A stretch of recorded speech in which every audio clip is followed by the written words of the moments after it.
Este pequeño libro, de poco más de 200 páginas, constituye él solo una cima muy alta, muy visible, muy sólida, de las más de la literatura contemporánea.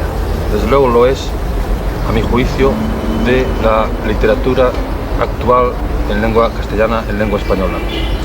Porque en este pequeño libro están nada menos que dos obras, una novela, Pedro Páramo, y un conjunto de cuentos que lleva el título de uno de ellos, El Llano en Llamas, que constituyen hasta ahora la obra completa de Juan Rulfo.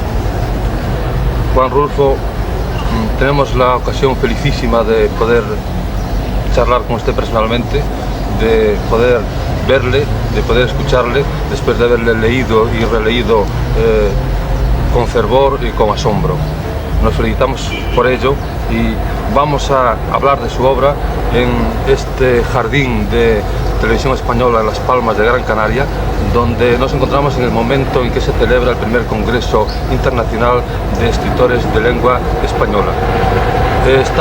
Nos acompaña y nos apoya y nos ayuda nuestro viejo amigo Arturo Azuela, que está al frente de la delegación mexicana que asiste a este congreso y al cual hemos entrevistado ya en otra ocasión en este programa nuestro, Encuentros con las Letras, con motivo de sus dos novelas, El tamaño del infierno y el otro título, Un tal José Salomé.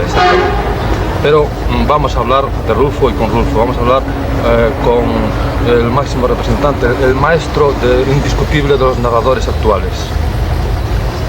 Juan Rulfo, yo quisiera hablar no solamente de su obra más conocida, sino también, si es posible, de su obra menos conocida.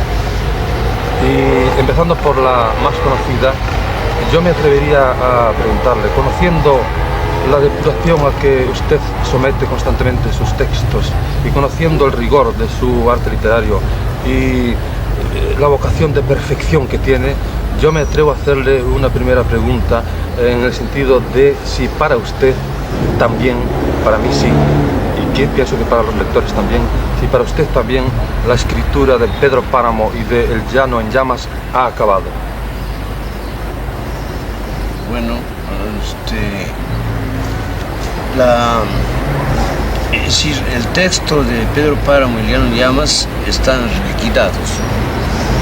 Están liquidados. Dentro de esa pequeña obra, como usted dice.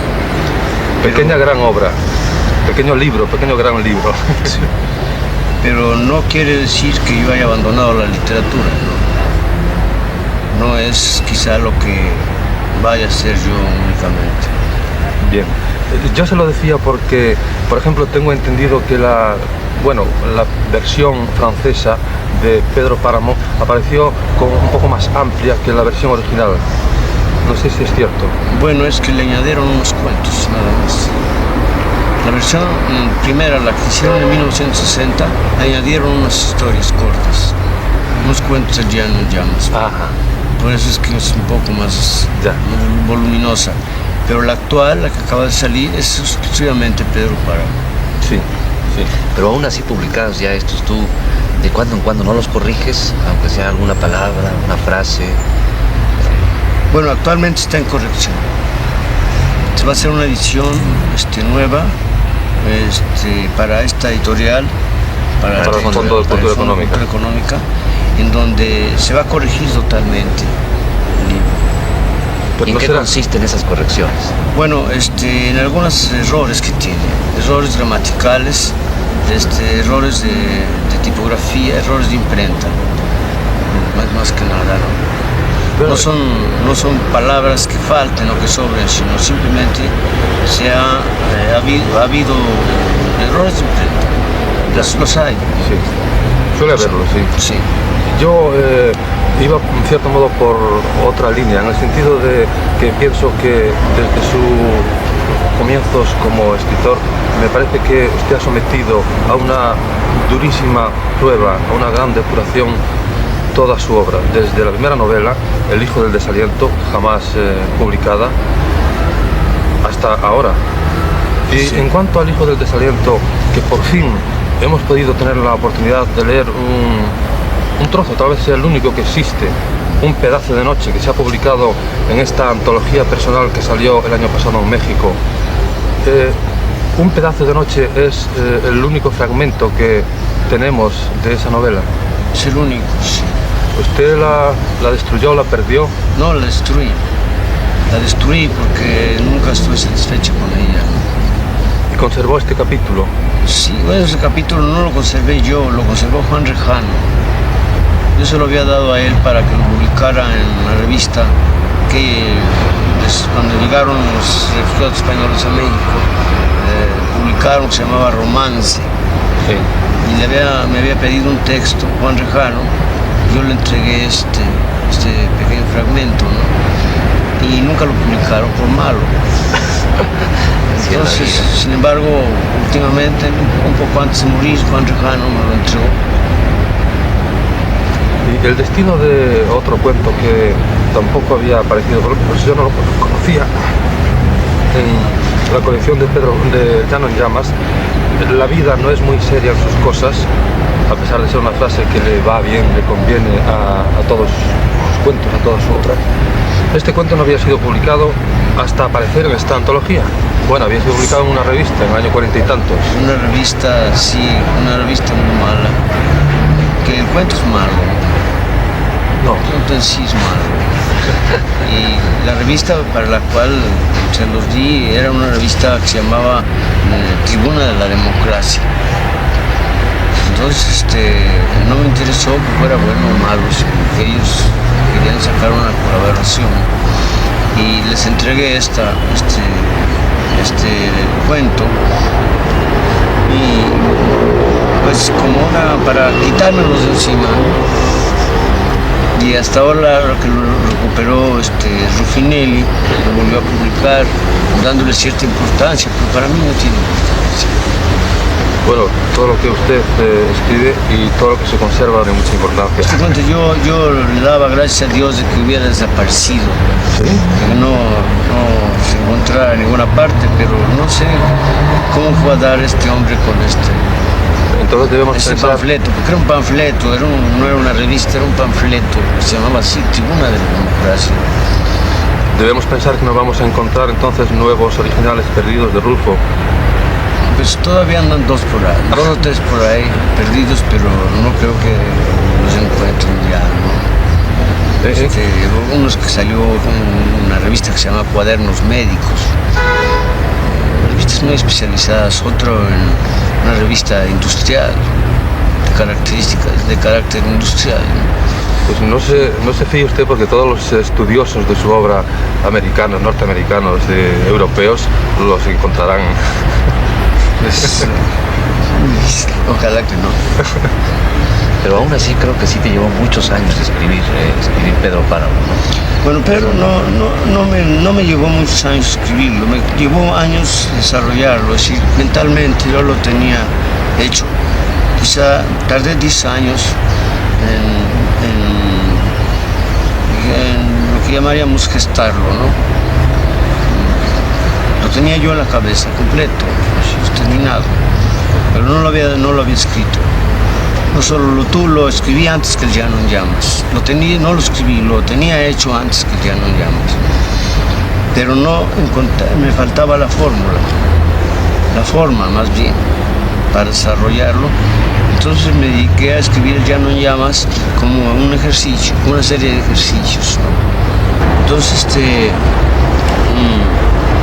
lo único que hice fue dedicarme a escribir esos cuentos, que eran una especie de ejercicio para buscar el tratamiento, la atmósfera, el ambiente que yo quería.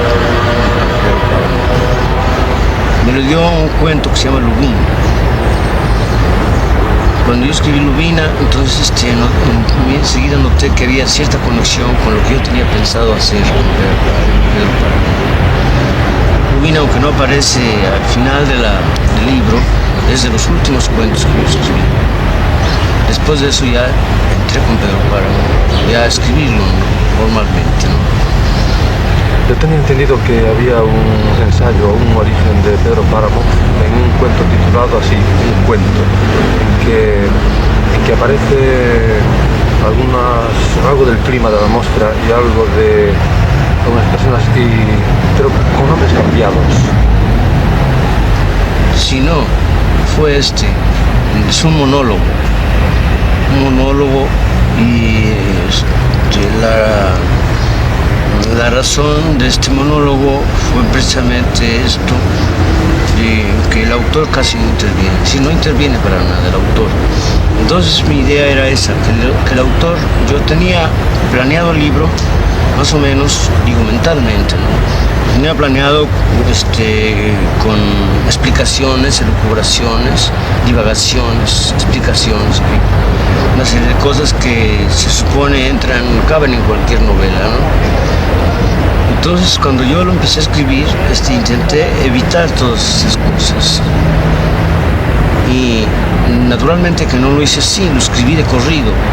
Yo tuve que, al terminarlo, tuve que ir desbrozando, y tachando y quitando. Creo que era voluminoso, ¿no? Tenía 150 páginas más. Sí. Entonces yo le quité 150 páginas más, que eran la aportación del autor a la obra, donde el autor intervenía.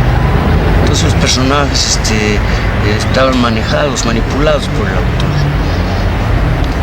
¿Y por qué se llamaba Los Murmullos? Yo recuerdo que ese fue el título original de... Bueno, no fue un título que yo le haya puesto, fue Andrés Enestrosa el que le puso Los Murmullos, ¿no?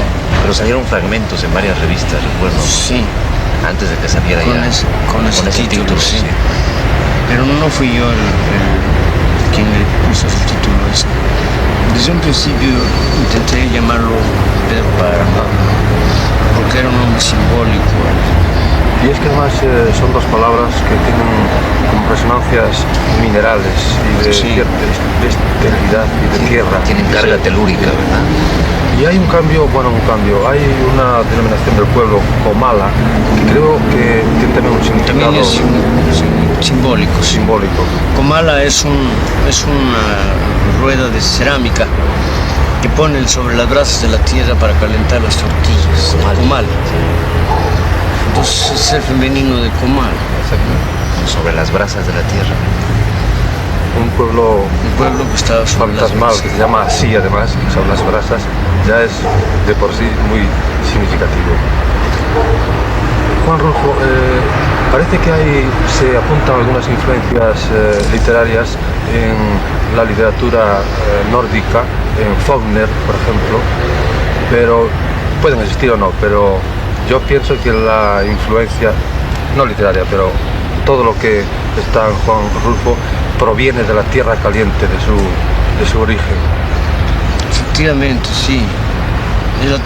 Todo se desarrolla en la tierra caliente, en la faja de la tierra caliente, donde yo pasé mi infancia, ¿no? Jalisco. Jalisco, sí. Y todo es una zona muy calurosa, que está a 300 o 400 metros sobre el nivel del mar, ¿no? Y aunque está lejos del mar, bastante lejos del mar, pero hace mucho calor. Y ahí, en su biografía, en sus primeros años, en su vida infantil y familiar, también ocurrieron dramas o tragedias que han influido en su forma de ver el mundo y en su forma de escribir. Sí, bueno, pasó la rebelión cristera, por ejemplo. A mí me tocó ver los principios de la rebelión cristera. Yo tenía 10 años, más o menos. En esa época fue cuando salió la rebelión cristera, que duró 3 años más. Y yo viví los principios de esa rebelión. Fueron pues tierras que se agitaron mucho, pueblos que se destruyeron, asaltos, en fin. Era una región de violencia, se convirtió en una zona de violencia absoluta. La rebelión cristera fue una especie de guerra santa entre el clero y el gobierno, entre el bajo clero más bien y el gobierno, pero que levantó a los hombres, más bien, yo tengo una teoría de que fueron las mujeres las que construyeron la principal base de esa rebelión, porque allá, cuando se empezaron a levantar en armas los curas y a proclamar que los siguieran a la rebelión, las madres le decían al esposo: tú no eres hombre si no vas a pelear por la causa santa, ¿no? Las hermanas le decían a los hermanos lo mismo. Entonces las mujeres influyeron mucho en eso. Además ellas construyeron el sistema de armamento. Ellas les daban el armamento, contrabandeaban el parque, en fin, transportaban y les entregaban el parque para que ellos lucharan. Por eso, tal vez, entre otras razones, las mujeres de su obra narrativa tienen una identidad muy fuerte, muy peculiar. ¿Cómo ve usted a la mujer como figura, como personaje de su narrativa? Bueno, en general, aquí en Pedro Páramo, que es donde más aparece, yo la veo más bien idealizada. Traté de evitar el matriarcado, que es lo que subsiste allí, lo que aún perdura, ¿no? Traté de evitar el matriarcado porque yo viví bajo el matriarcado, bajo el sistema del matriarcado. Y nunca me han gustado las cosas autobiográficas o relacionadas con lo que conozco, ¿no? Entonces, ¿tú crees que esta figura de Susana San Juan corresponde a una mujer idealizada que al fin y al cabo es inaccesible? Idealizada totalmente. Es el ideal que todo hombre tiene de una mujer, ¿no? Y que al final nunca lo encuentra, ¿no? Aquí en este caso, claro, la encuentra, pero ya cuando la encuentra está loca. Es inaccesible, como tú dices. Y casi un tabú también, como algo prohibido, Sí. al fin y al cabo, ¿no? Usted trabaja desde 1962. Antes ha tenido otros oficios, estudiante de leyes y periodista vendedor, agente viajero, sí. Vendedor de llantas también, ¿no? Sí, fui agente viajero de llantas, vendía llantas. hizo guiones para televisión y para cine. Hacía guiones para cine, sí. ¿Y es en esos viajes en los que se encuentra el modelo o el reflejo de esos pueblos fantasmas que tanto aparecen en su obra? No, en los pueblos indígenas en realidad no existen, viven dispersos. Sus cabañas están dispersas en las montañas. Nada más tienen centros ceremoniales en donde se reúnen en determinadas épocas del año. Pero no tienen pueblos propiamente dichos.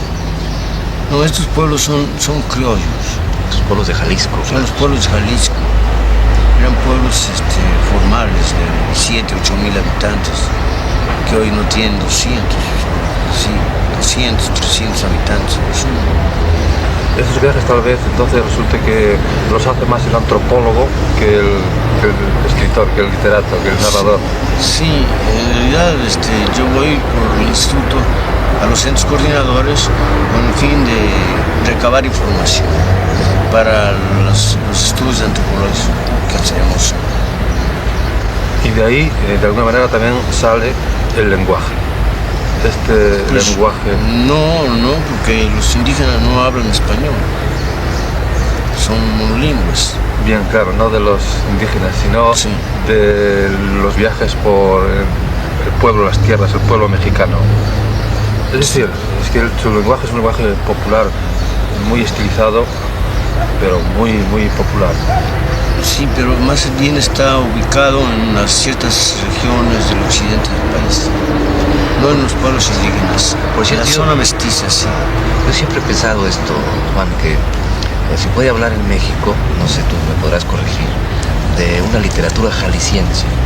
Sí. Y podríamos mencionar varios autores.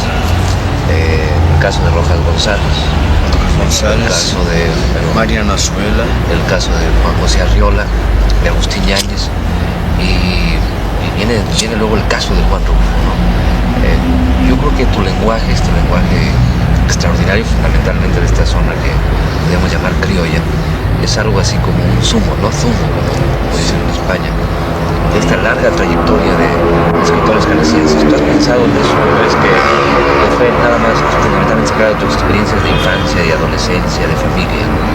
No, son pueblos que aún conservan el lenguaje del siglo XVI o XVII. Son pueblos aislados, pero aún hablan como hablaron los primeros pobladores. Porque allí no hubo mestizaje, ahí la conquista fue exterminio total. En Jalisco nunca hubo indígenas, hubo indígenas, pero fueron exterminados. Entonces fue repoblado por españoles, extremeños y andaluces, que en aquella época pues conservan aún el lenguaje que hablaban muchos de esos pueblos. Y el traslado de ese lenguaje a la escritura, por su parte, es un traslado de cierta elaboración. Pues más bien recreado, sí. Es una recreación de ese lenguaje, no es un retrato de ese lenguaje. Contrasta, bueno, es conocido esta sencillez, esta simplicidad, esta naturalidad del lenguaje con la técnica, con la estructura compleja de su novela y de sus cuentos, de su obra.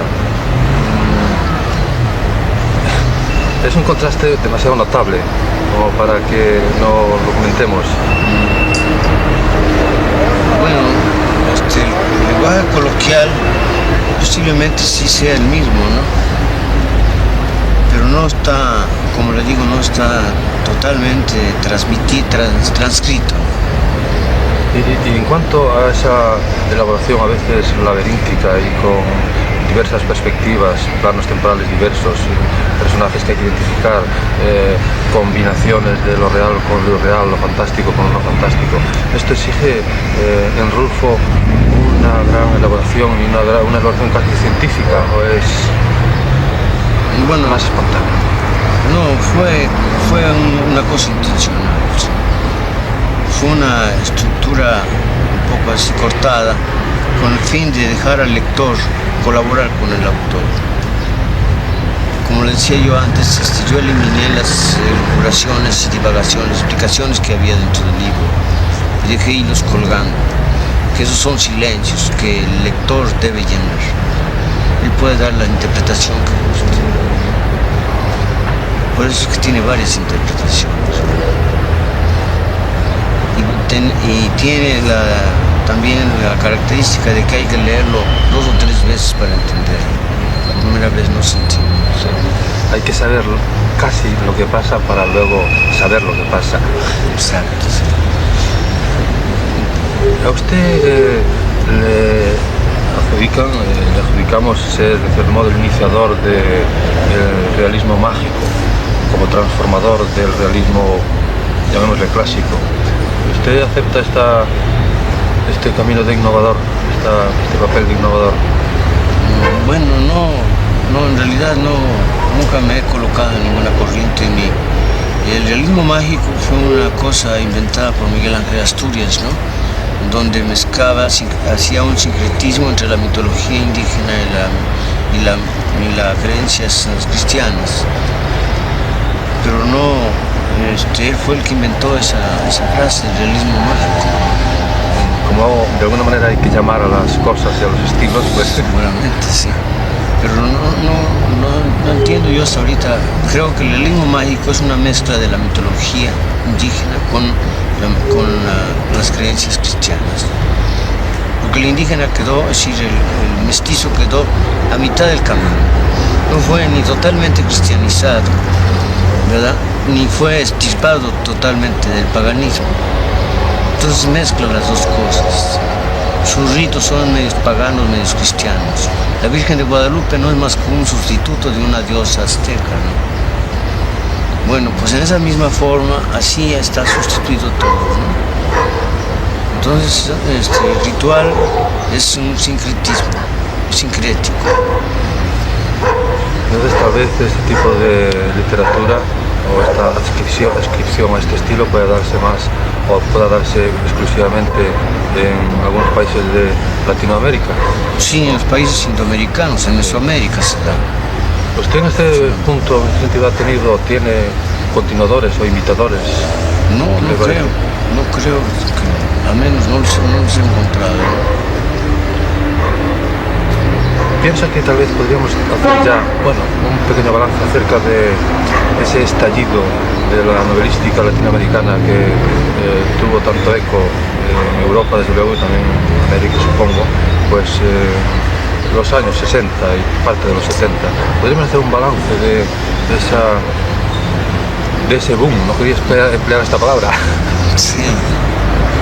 Bueno, sí, claro, el boom, pues no sabemos que fue una cosa creada por la publicidad, ¿no? Por la publicidad, y un poco también debido a que Europa miraba poco hacia América Latina.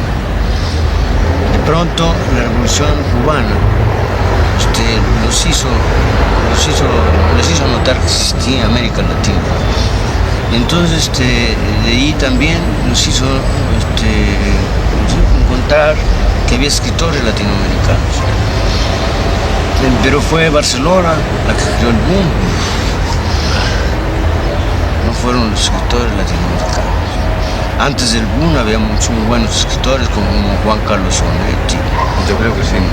Tantos. Yo creo que había Tanto Onetti como Juan Rulfo, como Miguel Ángel Asturias, como Borges, Cortázar incluso ya estaba. Incluso, claro. Roa Bastos. Yo diría que los más importantes escritores estaban antes, ¿verdad? Quizá fueron descubiertos después.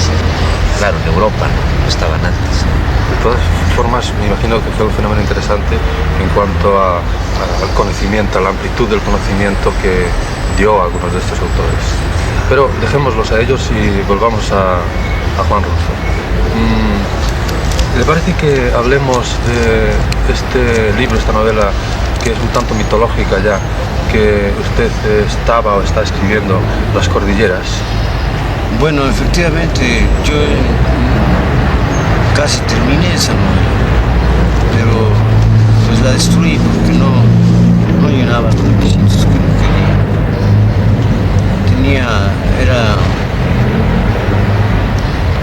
Era demasiado retórica y se me perdieron los personajes. Días sin floresta, un nuevo libro de cuentos, parece que sustituye en su trabajo a la novela destruida, La Cordillera. Sí, efectivamente. Días sin floresta es un cuento largo, de unas 80 páginas y más o menos unos 10 o 12 cuentos cortos que tratan diversos temas. Aunque hay algunos que sí todavía retoman algunos ya no llamas. ¿Lo tiene muy avanzado este trabajo? Pues bastantes, solamente que lo tengo muchos en esquema, ¿no? Son esquemas. Es que somos muchos los que estamos esperando desde hace bastante tiempo su nuevo libro. Sí, bueno, eso está en desarrollo. Posiblemente a fines o principios del año próximo logre terminar. Yo quería, tal vez si es posible, entrar un poco en su gabinete de trabajo y saber cómo escribe usted. Para usted escribir es un acto íntimo de soledad, pienso, pero si no le importa, me gustaría a todos sus lectores, creo que les gustaría conocer cómo es ese acto íntimo de escribir. Bueno, pues es un acto solitario. Yo escribo a mano y siempre con lápiz.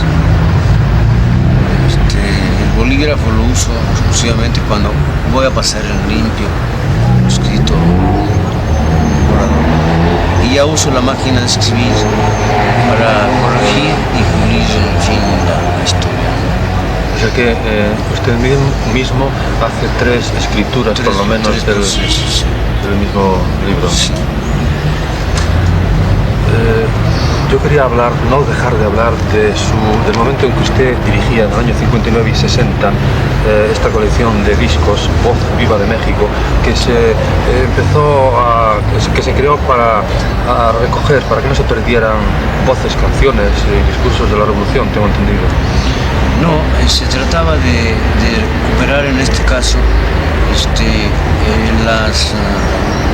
las palabras, la obra de ciertos autores que ya estaban por morirse.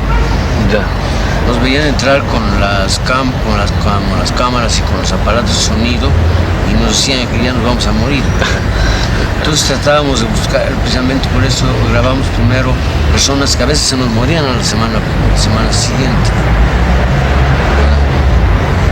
Pero se trataba de recuperar la voz, es decir, la palabra, la obra del autor dicha por el mismo autor, ¿no? Quien hizo la cosa de las canciones fue el Instituto Nacional de Antropología e Historia. Ellos sí hicieron una recopilación de canciones y romances antiguos. Exactamente, la colección del folclore. Pero nosotros queríamos la obra. Pedíamos al autor que nos leyera parte de su obra. Yo otra vez introducía en el otro aspecto algún discurso del presidente Lázaro Cárdenas, pero claro, es posterior a que está grabado también en la colección. Sí. Pero hablemos de este disco que contiene dos cuentos de Juan Rulfo dichos por él, uno titulado Viles que no me maten y otro titulado Lubina, dos grandes cuentos, a mi juicio, los mejores tal vez de Rulfo. Bueno, pues en realidad grabé algunas cosas más, ¿no? Lo que pasa que en el disco no cabían más que dos cuentos. Tendría que tener más discos. Sí. Pero con todo lo bien que se leen, por supuesto, sus cuentos, se oyen cuando son contados por usted muy bien, casi mejor. ¿Estos cuentos suyos serán para contar, además de para leer? Pues es difícil, ¿no? Es difícil memorizarlos. Es que así como para leerlos, en efecto, hay que leerlos varias veces y uno sabe más cosas leyéndolo varias veces, también oyéndolo varias veces, estos cuentos dichos por Juan Rulfo se aprecian más cosas cada vez. Bueno, pues yo lo digo, perdón, que me hace usted, porque estos los he escuchado ya varias veces y he hecho copias para muchos amigos. Lo agradezco mucho. Para finalizar, yo me atrevería a tratar de llevarle al principio, de entrar en aquella biblioteca de su abuela, cuando usted tenía 8 o 10 años, y allí había una biblioteca del sacerdote, del cura de San Gabriel, que la había dejado allí en depósito, y allí se inicia la afición de Juan Rulfo a leer y a escribir. Exacto. Querría recordar un poco. Bueno, pues el cura se había levantado en armas, entonces nos dejó en la casa guardar todas sus cosas. Y dentro de esas cosas estaba su biblioteca. Afortunadamente la biblioteca no tenía novenarios ni libros religiosos, sino eran historias, había geografías, historias y mucha novela. Él había recogido, se puede decir, de todo el pueblo, de todas las casas del pueblo, los libros, porque se decía ascensor eclesiástico. Entonces decía, tengo que llevar ese libro para ver si puedo leerlo la familia, ¿no? Entonces así logró hacer una biblioteca muy importante. Era el único hombre que tenía una biblioteca en el pueblo. Esa biblioteca la dejó a guardar durante la cristiada en la casa. Y yo pues me aproveché de eso, ¿sí?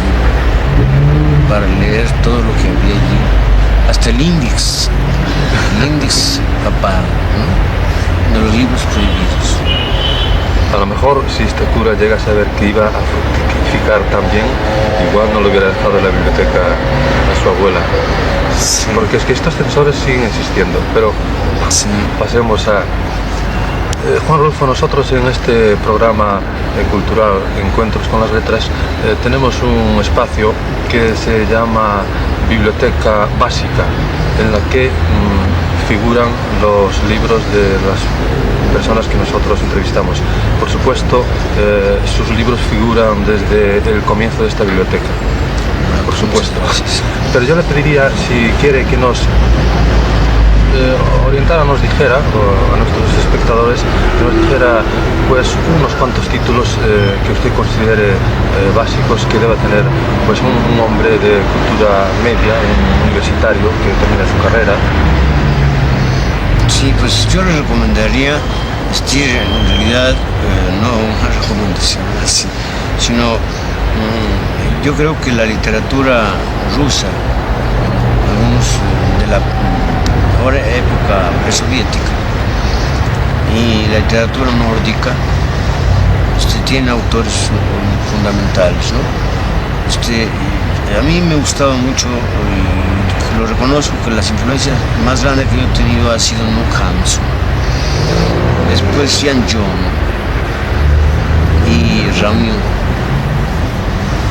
Además, los escritores rusos como Boris Pilniak, Korolenko, Andreyev, Dostoyevsky, en fin, y de algunos autores norteamericanos como Hemingway y Sherwood Anderson. Sherwood Anderson es un autor muy querido para mí, ¿no? Porque considero que, como Knut Hamsun, no solamente era bondadoso en sus obras, sino era bondadoso en sí mismo. Era un hombre muy humano, era un hombre muy humano. Y, en fin, no podría yo dar una lista muy larga porque son muchos los libros que he leído, ¿no? Pero hay algunos que sí realmente los considero fundamentales, que él he releído varias veces. Pero dar así una lista, así aquí en este momento, de todos esos libros, pues es difícil porque yo he leído mucho y de distintos autores, ¿no? Quizá los que menos he